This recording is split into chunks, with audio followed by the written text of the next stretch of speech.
그리고 11번 문제. 시야에 대한 설명 중 옳지 않은 것은? 시야라는 건 내가 볼 수 있는 범위라고 봐주시면 되잖아요. 그래서 뭐 정확하게 얘기하면 한 점을 응시하고 있을 때 볼 수 있는 외계의 범위 이렇게 얘기를 해주시면 되는데, 이 시야를 구하는 공식이 있었습니다. 일단 시야라는 건 시각과 관련이 있는데, 시각이라는 건 그 물체와 내 눈이 이루는 각도잖아요. 그래서 시각이 크다라는 건 시야가 넓다라고 의미를 하는 겁니다. 그래서 이 시각이라는 것은, 시각은 물체 뭐 검사 거리분의 10표의 직경 곱하기 파이분의 180도다 라는 게 나와요. 그래서 이게 요 식을 이용해서 좀 풀 수 있는 게 이 문제에 조금 나올 겁니다. 먼저 첫 번째, 10표의 직경이 커지면 시야가 넓어진다. 10표의 직경은 요거잖아요. 그래서 요 값이 커지면 이 전체 값이 커지겠죠. 그럼 시각이 커진다는 거니까 시야가 커진다 이렇게 봐주시면 되니까 시야가 넓어진다. 1번 맞는 말이고요. 암점이라는 건 우리가 잘 안 보이는 점이잖아요. 그래서 요거는 암점이라는 건 시야 내에서 부분적으로 우리가 안 보이는 거예요. 그래서 안 보이는 부분을 우리가 암점이라 한다라고 말씀을 드렸으니까 2번도 맞는 말입니다. 그리고 3번, 4번을 묶어서 우리가 상측, 하측 혹은 외측, 내측이 있어요. 그래서 시야가 상층이 높은지 하측이 높은지 어떤 게 넓은지, 그래서 상하로 봤을 때는 아래쪽이 시야가 더 넓다라고 말씀을 드렸습니다. 그리고 외측과 내측, 이거는 외측이 넓다라고 말씀을 드렸습니다. 그래서 바깥쪽으로 볼 수 있는 시야가 안쪽으로 볼 수 있는 시야보다 넓다. 그게 좀 헷갈리시면 한쪽 눈을 가리고 한쪽 눈으로 보시면 확실히 안쪽보다는 멀리 있는 게 잘 보이고 위쪽보다는 아래쪽이 더 많이 보이는 걸 알 수가 있어요. 그래서 상측보다는 하측, 그리고 외측이 내측보다 넓다 이렇게 이해를 해주시면 되니까, 일단 3번 상측보다 하측의 시야가 넓다 맞는 말이고, 4번 외측보다 내측의 시야가 넓다, 우리가 외측이 더 넓으니까 4번이 틀린 말이 되겠죠. 그리고 5번 10표의 거리가 가까워질수록, 10표의 거리가 요거죠. 10표의 거리가 가까워진다, 검사 거리가 가까워진다라는 것은 요게 4에서 2가 된다라는 거잖아요. 그러면 어떻게 될까요? 이게 값이 작아졌으니까 이 전체 값은 커지게 될 겁니다. 왜? 분모는 더 작은 수를 만들잖아요. 커질수록. 근데 분모가 작아졌다라는 건 전체 값이 증가했으니까 더 값이 커질 겁니다. 그래서 여기 감소하면, 왜냐면 이게 반비례 관계니까 이게 감소하면 요거는 증가할 겁니다. 그래서 5번도 맞는 말일 겁니다. 그리고 12번 색각의 속성 중 하나로, 한 색각의 속성을 우리가 크게 세 가지를 배웠습니다. 그래서 뭐 색상 아니면 뭐 채도, 명도 이런 걸 배웠었는데, 먼저 이제 세 가지를 크게 배웠었죠. 색상, 그리고 명도, 채도 이렇게 배웠었는데, 색상이라는 건 뭐냐? 그냥 파장별로 색이 제가 나누어진다고 했잖아요. 그래서 그냥 빨간색, 초록색, 뭐 노란색 이런 식으로 색을 보는 게 색상. 명도는 밝은 명이라고 해서 그 색의 밝은 정도를 보는 게 명도. 그리고 채도는 그 색 자체의 순수도를 말을 한다고 말씀을 드렸습니다. 그래서 빨간색이면 얼마나 빨간색인지, 다른 색이 혼합된 빨간색이 아니라 말 그대로 빨간색 그대로 순수도를 말을 하는 건 채도라고 말씀을 드렸습니다. 그래서 색각의 속성 중 하나로 스펙트럼 중 어떤 파장의 순수도를 얘기하는 건 채도, 그리고 밝기를 얘기하는 건 명도, 그리고 그 색상 자체를 얘기하는 건 색상이었습니다. 그래서 이 정답은 1번이었고요. 4번에 나오는 광각은 이제 어두운 상태에서 빛을 느끼고 빛의 강도를 파악하는 게 광각이었고, 이 가버폰색은 한 가지 색상에 여러 가지 색상이 이렇게 더해서 나오는 색 조합들을 이제 가버폰색이라고 했었죠. 그래서 12번의 정답은 1번이었습니다.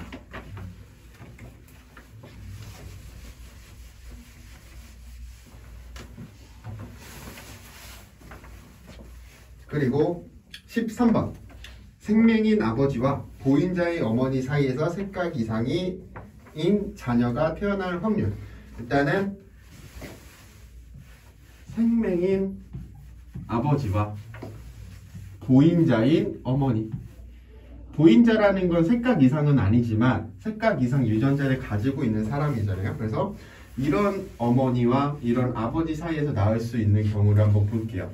먼저 이제 딸이 태어났을 때 먼저 이거와 요거 혹은 요게 합쳐지겠죠. 그래서 이렇게 한번 될 거고, 두 번째 반대로 요거와 요게 합쳐지는 경우도 있을 거고, 세 번째 이 y를 이제 아빠한테서 받는 아들의 경우 x 플러스 y와 xy 이렇게 받을 겁니다. 그럼 이 네 가지 경우 중에서 색각 이상이 나오는 자녀는 이 경우와 이 경우겠죠. 요거 이 딸의 경우에는 보인자일 거고, 이런 아들의 경우에는 색각 이상이 나타나지 않을 거니까. 그래서 색각 이상자인 자녀가 태어날 확률이니까 전체 4분의 2명 2 그러면 2분의 1이겠죠. 그래서 2분의 1에 해당하는 50%. 정답은 3번입니다. 그리고 4번, 14번. 색각장애의 설명 중 옳지 않은 것은. 그래서 요 생명, 이 색각장애에 대해서 설명을 조금 더 해볼게요. 우리가 이 색각장애는 왜 남자가 많다라고 말씀을 드렸을까요? 남자가 더 많은데 그 이유가 뭐냐? 라고 본다면, 먼저 이제 색각장애라는 건 성염소체 유전이잖아요. 그러니까 쉽게 말하면 X에서 이제 성염소체에서 이제 색각 유전자를 가지고 있는 겁니다. 그리고 더 중요한 거는 또 열성 유전이에요. 열성 유전이라는 것은 X'이랑 이 색각 이상자와 유전자와 그냥 유전자가 있으면 열성이기 때문에 요게 우선적으로 발현되기 때문에 색각 이상이 되지 않아요. 근데 둘 다 있는 경우에는 발현이 되겠죠. 왜? 두 가지 다 이제 색각 이상이니까. 만약에 이게 우성 유전이었으면 한 가지만 가지고 있어도 우선적으로 발현되기 때문에 보인자라는 개념이 없을 거예요. 그래서 이 열성 유전이기 때문에 남자는 하나만 가지고 있어도 무조건 발현이 되는데, 여자인 경우에는 두 가지가 다 있어야 발현이 되기 때문에 여자보다 남자가 더 많다라고 말씀을 드렸습니다. 그래서 먼저 1번 정색각 이상이란 요거는 한 가지 색상만 볼 수 있는 거라고 생각을 하실 수 있지만, 전색각 이상이라는 거 말 그대로 흑백처럼 보이는 거예요. 그렇기 때문에 단색도 구별하지 못하는 경우다. 그래서 1번 맞는 말이고, 2번 색각 이상은 우선 유전이다. 열성이었죠. 그래서 보인자라는 개념도 있는 거고, 그래서 2번은 틀린 말이고, 3번 생명은 색약보다 정도가 심한 사람이다. 색약은 말 그대로 색은 잘 볼 수 있지만 약한 거예요. 정확하게 명확하게 볼 수 있는 능력이 일반 사람들보다는 조금 떨어지고 생명인 사람들보다는 조금 나은 사람이라고 봐주시면 돼요. 그래서 3번도 맞는 말. 4번 색각 이상은 남자가 여자보다 많다. 그래서 뭐 성염소체 유전이고 열성 유전이기 때문에 남자가 좀 더 많다. 이렇게 이해를 해주시면 될 것 같고요. 그 중에서 정록생명이 거의 대부분을 제가 차지한다고 말씀을 드렸어요. 그래서 정록생명이 90% 이상, 이 색각 이상의 90% 이상이 정록생명이다. 혹은 정록색약이다. 뭐 이렇게 봐주시면 되는 겁니다.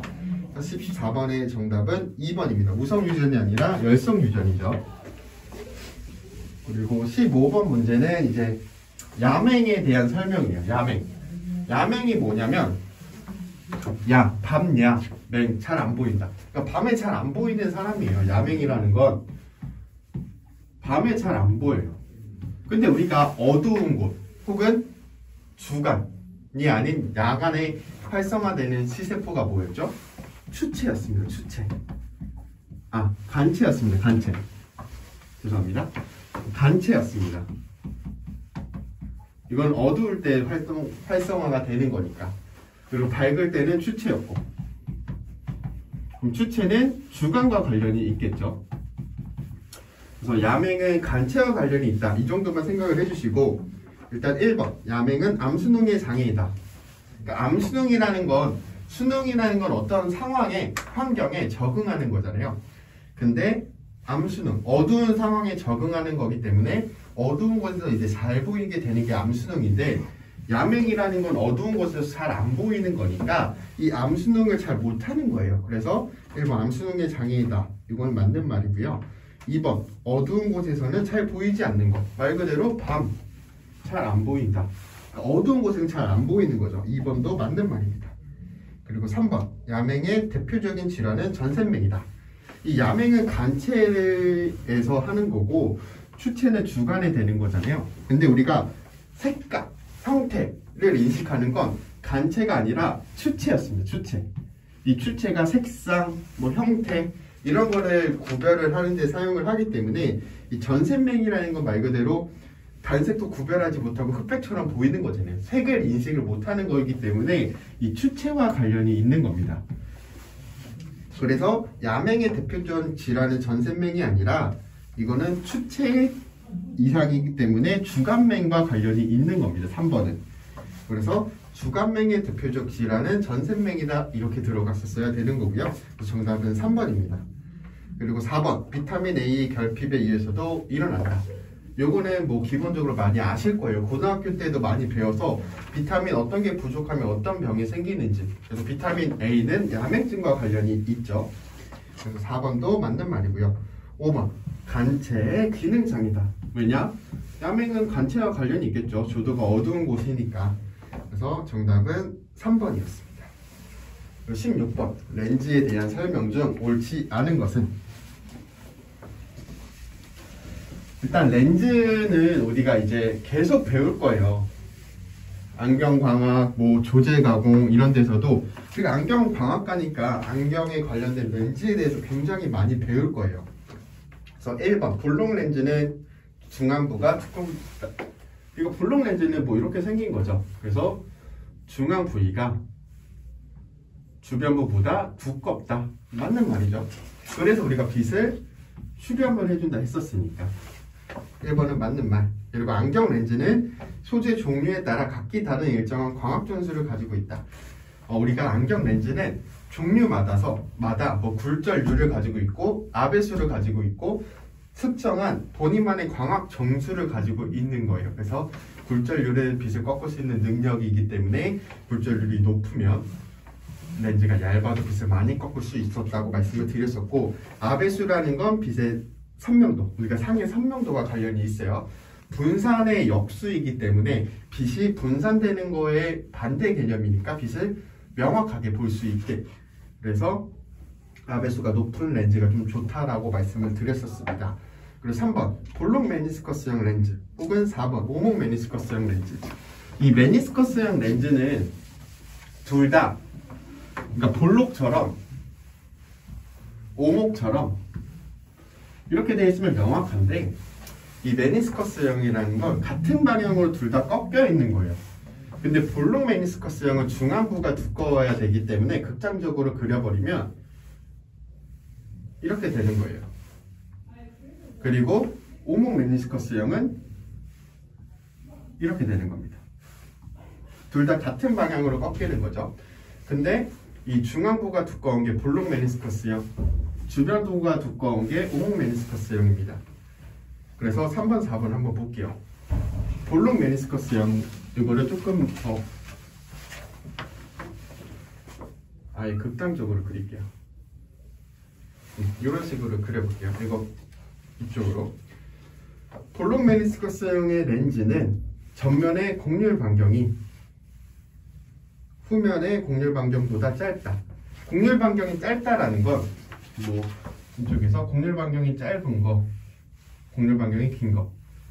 그러니까 이렇게 잘라서 봤을 때 곡률 반경이 짧은 게 더 커브지게 보이죠.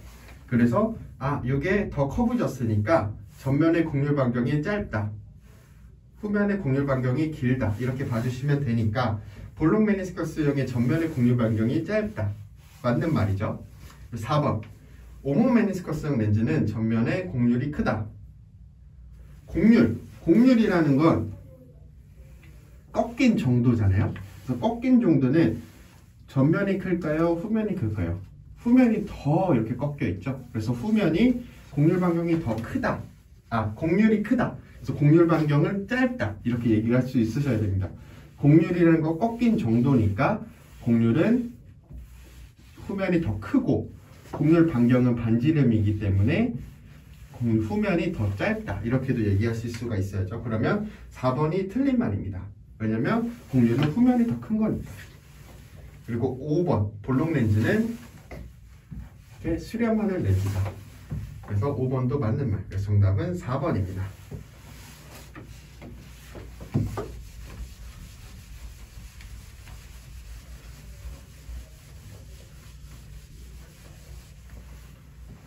그리고 17번 문제. 볼록 렌즈에서 물체가 초점거리보다 가까이 있을 때 생기는 상의 종류. 우리가 볼록 렌즈를 그러면 한번 그려볼게요. 그래서 상의 작도까지 한번 해보겠습니다. 이렇게 볼록 렌즈가 있을 거고, 여기가 초점이 있을 거예요. 여기도 초점이 있을 거고. 근데 물체가 초점거리보다 가까이 있대요. 이런 경우 어떻게 생기는지 한번 보겠습니다. 먼저 첫 번째, 두 가지 선을 그리면 된다 했죠. 평행광선과 렌즈의 중심을 지나는 거.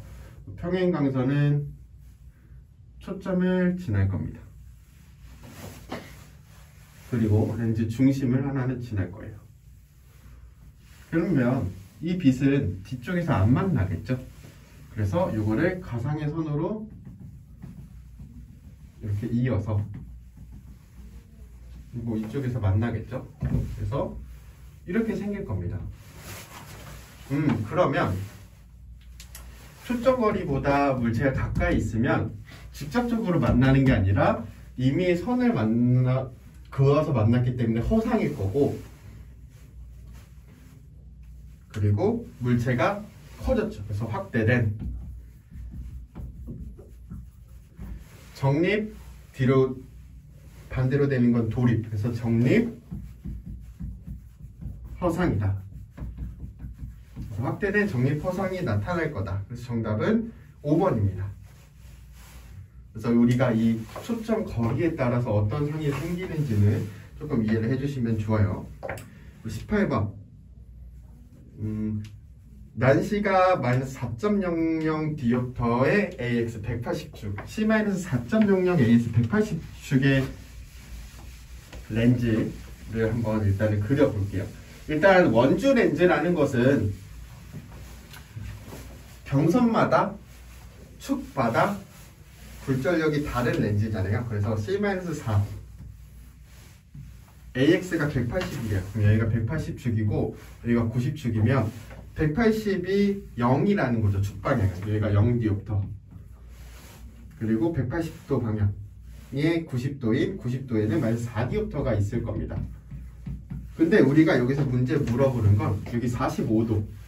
이 45도에 해당하는 요 축에는 그러면 몇 디옵터의 렌즈가 들어가느냐 라는 거였잖아요. 그래서 우리가 원주 렌즈를 구하는 공식은 D'은 D 곱하기 사인 제곱 세타였으니까 우리가 45도 사인 45도는 얼마였죠?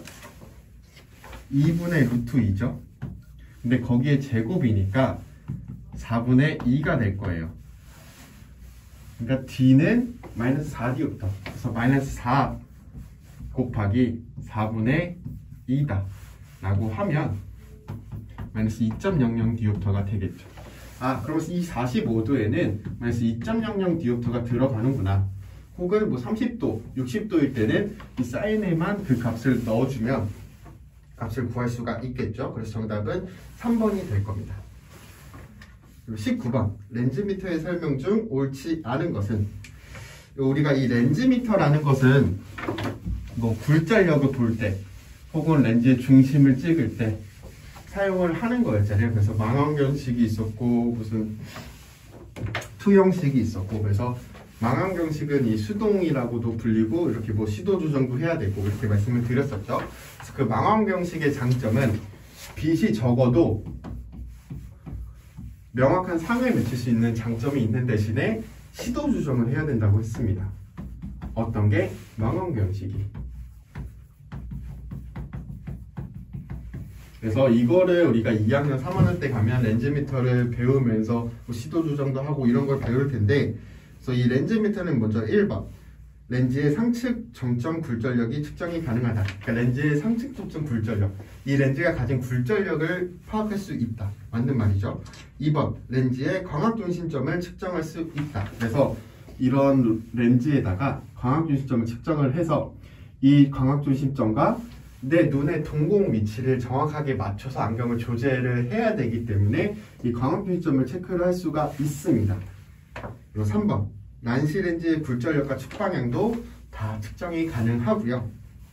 4번 망원경식 렌즈미터는 광량이 적어도 측정이 가능하다. 빛이 적어도 측정이 가능하다 라고 말씀을 드렸었습니다. 5번 투영식 렌즈미터는 시도 조정이 필요하다. 시도 조정이 필요한 건 망원경식이었어요. 투영식은 말 그대로 자동이기 때문에 그냥 렌즈를 갖다 대면 그 화면에 뭐 굴절력, 난시, 축 방향 이렇게 다 나오는 거예요. 그래서 정답은 5번이었습니다. 투영식 렌즈미터가 아니라 망원경식 렌즈미터에 대한 설명이죠. 그러면 20번 문제 한번 풀어보겠습니다.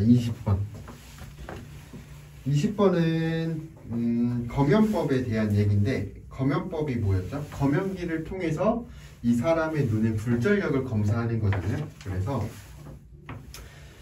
이렇게 눈이 이렇게 있으면 여기 이제 빛을 투과시켜서 나오는 반사광선을 보고 우리가 눈의 굴절 상태를 알아보는 건데, 먼저 1번 광원이 tip각 렌즈의 초점보다 내측에 있으면, 여기가 tip각 렌즈가 이렇게 있을 거고 여기 광원이에요. 그래서 초점에 위치를 한다면 초점에서 나간 빛은 평행광선이 돼서 나가겠죠. 그리고 1번 이제 광원이 초점 위치보다 가까이 있대요. 여기 있다고 하면은 여기서 나간 빛은 이렇게 발산돼서 나가겠죠. 1번 초점보다 내측에 있으면, 안쪽에 있으면 수렴광선이 된다는 틀렸습니다. 정답은 1번이고요. 2번 이런 수직 성조각을 통해서 수평을 검사한다 했습니다. 왜냐면 이 수직 성조각으로 이렇게 수직 검사를 하면 그게 역행인지 동행인지 관찰하기가 힘들어요. 이게 위아래로 움직여도 일자선이기 때문에 겹쳐 보이니까. 그래서 이렇게 수직 경선을 통해서 수평을 검사한다 라고 말씀을 드렸었고요. 3번 안저에서의 반사광의 움직임을 관찰하여 눈의 굴절력을 측정한다. 이건 제가 아까 처음에도 말씀을 드렸었죠. 그래서 이것도 맞는 말. 방산광선을 통해서 검사하였을 때 역행이 관찰되면, 일단 역행이 관찰이 된다라는 건 그 환자와 나 사이에 이쪽에 초점이 있는 거예요. 내가 여기 있는데 이 사이에서 한번 꺾이기 때문에 역행이 나타나는 거죠. 그래서 이 점을 뒤로 미루기 위해서 여기서는 발산 렌즈를 넣을 겁니다. 마이너스 렌즈겠죠? 왜? 이 점을 내 위치까지 옮겨서 중화시키기 위해서. 그래서 4번도 맞는 말입니다. 그리고 5번 수평경선과 수직경선의 중화점이 각기 다릅니다.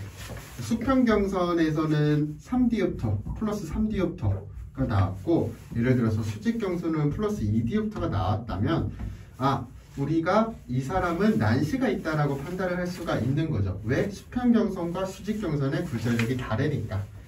그래서 5번도 맞는 말입니다. 그래서 20번은 1번.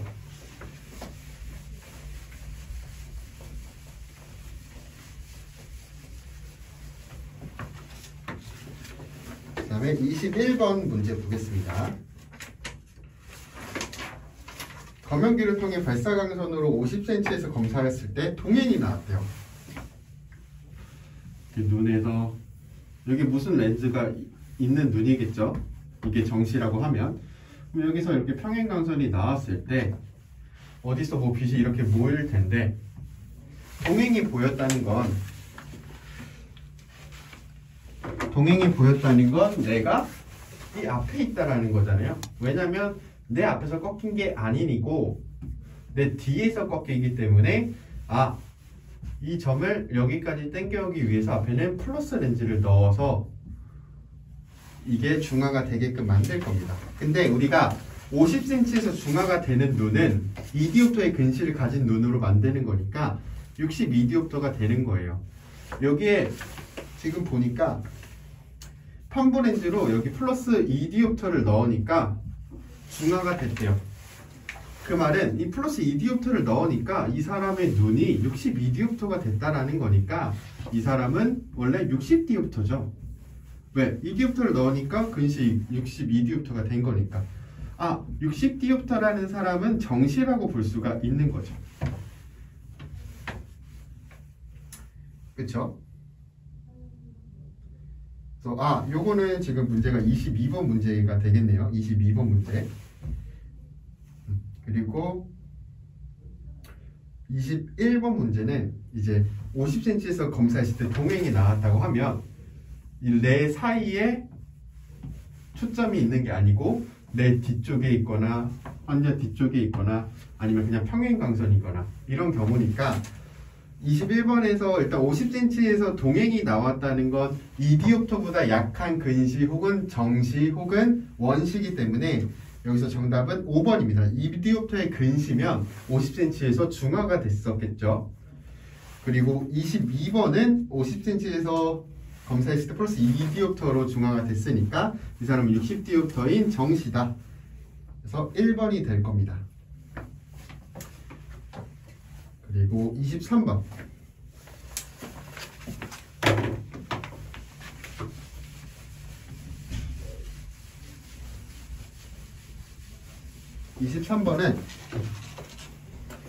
PD가 70mm인 사람이 2m 거리에서 대치성 폭주를 했을 때 좌우 양안의 폭주량은 미터각과 프리즘 디옵터를 나타낸다.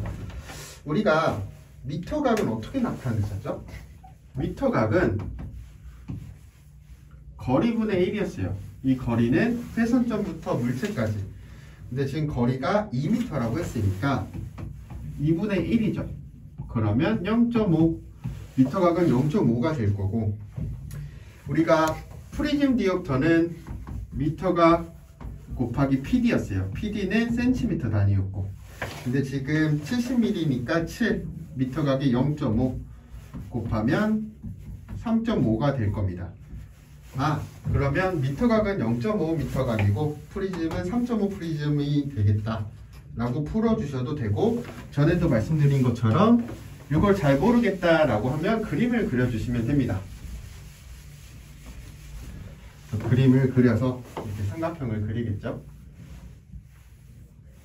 눈이 이렇게 있다고 가정하고 여기가 70mm예요. 그러니까 7cm. 그리고 여기는 지금 2m를 보는 거니까 200m. 200cm. 그러면 여기는 3.5가 되겠고 여기가 3.5가 될 거예요. 여기가 세타. 여기도 세타.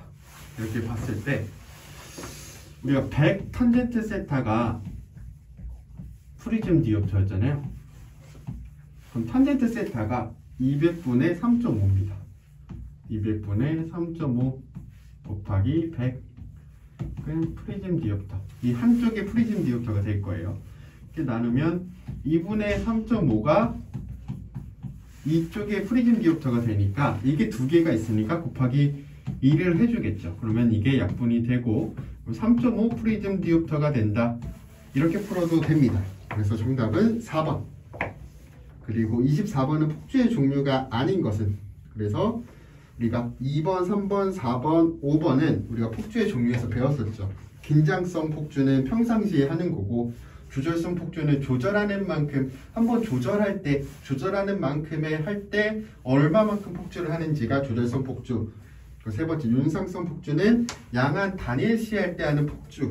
그 네 번 그 마지막 근접성 폭주는 물체가 가까이 있다고 하는 그 생각 때문에 일어나는 폭주라고 말씀을 드렸습니다. 그래서 24번의 정답은 1번이었습니다.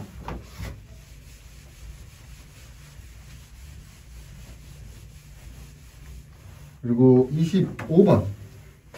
시력 측정 중에 0.1 시표를 읽지 못해서 거리를 이동하였고 3m에서 0.1 시표를 읽었다면 그 사람의 시력은 우리가 5m용 거리에서 하는데 0.1 시표를 읽지 못했어요. 그러면은 내 시력이 마이너스다? 아니라고 했죠. 마이너스가 아니라 5m에서 점점 가까이 가는 거예요. 5m에서. 그래서 3m에서 지금 읽었대요. 문제를 보니까. 그러면 이 사람의 시력은 0.1 곱하기 5m에서 봐야 되는 걸 3m에서 봤으니까 이렇게 돼서 0.1 곱하기 0.6 0.06이 될 겁니다. 정답은 2번입니다. 이렇게 되고 주관식 1번 서로 혼합하면 백색강이 되는 두 색. 이거는 뭐 주관식은 좀 명확하게 나올 거예요. 보색관계. 보색관계라는 건 서로 두 가지 색을 그 보색관계에 있는 색을 조합했을 때 백색강이 되는 거라고 했었죠. 1번은 보색관계. 2번 오봉렌즈의 상의 결상에서 물체가 초점보다 가까이 있을 때 오목렌즈를 한번 그럼 그려주시고 여기가 초점 아니면 뒤쪽에 좀 그릴게요. 초점 물체가 초점거리보다 가까이 있을 때 일단 평행광선을 그렸을 때는 빛이 퍼지기니까 그 퍼진 걸 이었을 때는 초점을 지나서 이렇게 갈 거예요. 그리고 렌즈의 중심부를 지나는 거 이렇게 갈 거예요. 두 선이 만나는 건 여기서 만나는데 가상의 선을 그어서 만든 거니까 허상일 거고 일단 크기도 작아졌으니까 축소된 그리고 정립 허상이 될 거다. 그래서 정답은 축소된 정립 허상. 주관식 3번 검요법에서 사입광선의 동공 한쪽에 사입시키면 동공 전체가 밝게 보이는 걸 중화라고 했었고 우리가 이 중화점을 찾는 게 이 검용법의 포인트라고 말씀을 드렸습니다. 그래서 정답은 중화고요. 주관식 4번 PD가 60mm인 사람이 50cm 거리에 대칭성 폭주를 했을 때 PD가 60mm인 사람 뭐 이렇게 풀어도 되고 아까처럼 풀어도 됩니다. 먼저 미터각은 60mm인 사람이 50cm 그러니까 50cm라는 건 0.5분의 1이니까 미터각은 2미터각이 될 거고 우리가 2미터각 미터각 곱하기 PD 그래서 PD는 센치 단위로 하면 프리즘 디옵터가 나오니까 12프리즘 이렇게 구해도 되고요. 그걸 모르자면 이 미터각은 이런 식으로 구하고 이 거리가 50 그리고 여기가 3cm 3cm 그럼 여기 세타가 탄젠트 세타가 50분의 3 근데 100 탄젠트 세타니까 6프리즘 그래서 이쪽이 6프리즘 이쪽이 6프리즘에서 12프리즘이다 이렇게 풀어도 됩니다. 미터각 곱하기 PD로 해서 구하셔도 되고 이렇게 그림을 그려셔도 되고 그래서 2미터각과 12프리즘이 정답이고요. 5번 조절을 일정하게 하고 폭주량을 검사하는 거 그러니까 우리가 조절과 폭주가 동시에 일어나기 때문에 폭주하는 양만 알고 싶으면 조절을 일정하게 거리를 일정하게 유지시키고 프리즘 디옵터를 바꿔가면서 내 폭주 능력을 보는 검사는 상대 폭주입니다. 그래서 주관식 5번은 상대 폭주. 주관식 6번 안광학계의 총 굴절력은 정상이나 안축의 길이가 정상보다 길어. 그러니까 빛이 꺾이는 건 정상적인데 한번 그려볼게요. 이런 눈이 있을 겁니다. 그래서 원래 정시인 사람은 이렇게 될 거예요. 그래서 굴절력은 정상적이래요. 그러니까 이 꺾이는 건 똑같은데 안축장의 길이가 정상보다 길어. 그러면 이렇게 되는 거겠죠? 꺾이는 건 똑같은데 안축장의 길이가 길어졌다.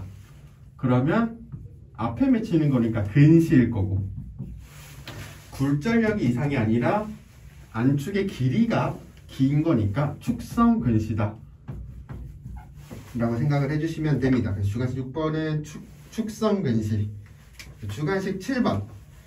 굴절 검사 중 판정의 주체가 검사자이며, 우리가 자각적 굴절 검사랑 타각적 굴절 검사가 있었는데, 자각적 굴절 검사와 타각적 굴절 검사의 큰 차이점은 판정의 주체가 누구냐이죠. 그래서 판정의 주체가 환자이면, 환자 본인이면 자각적 굴절 검사, 판정의 주체가 검사자면 타각적 굴절 검사라고 했습니다. 근데 여기 판정의 주체가 검사자이며 피검자의 의견을 묻지 않고 검사자가 타각적으로 피검자의 굴절 상태를 확인하는 굴절 검사는 라고 했으니까 이건 타각적 굴절 검사가 될 거고요. 주관식 8번. 한쪽 눈은 정방을 향하고 다른 한쪽만 폭주하는 거. 우리가 뭐 대칭성 폭주가 있었고 비대칭성 폭주가 있었고 편한 폭주가 있었어요. 그래서 대칭성은 양안이 대칭적으로 폭주를 하는 거고, 비대칭성은 둘 다 폭주를 하는데 양이 좀 다른 거고, 편한 폭주는 한쪽은 전방, 한쪽만 폭주하는 거. 그래서 이게 편한 폭주라고 말씀을 드렸습니다. 그래서 주관식 8번은 편한 폭주가 될 거고요.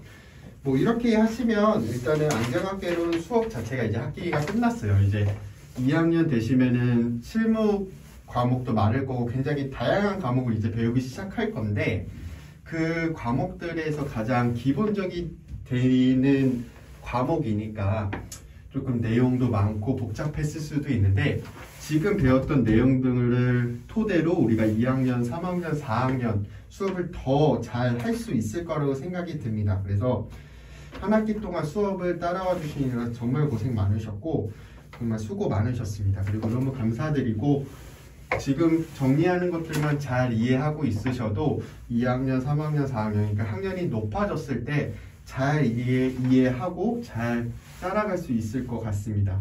한 학기 동안 고생하셨고 방학 잘 보내시고 다음 학기 때 뵙겠습니다.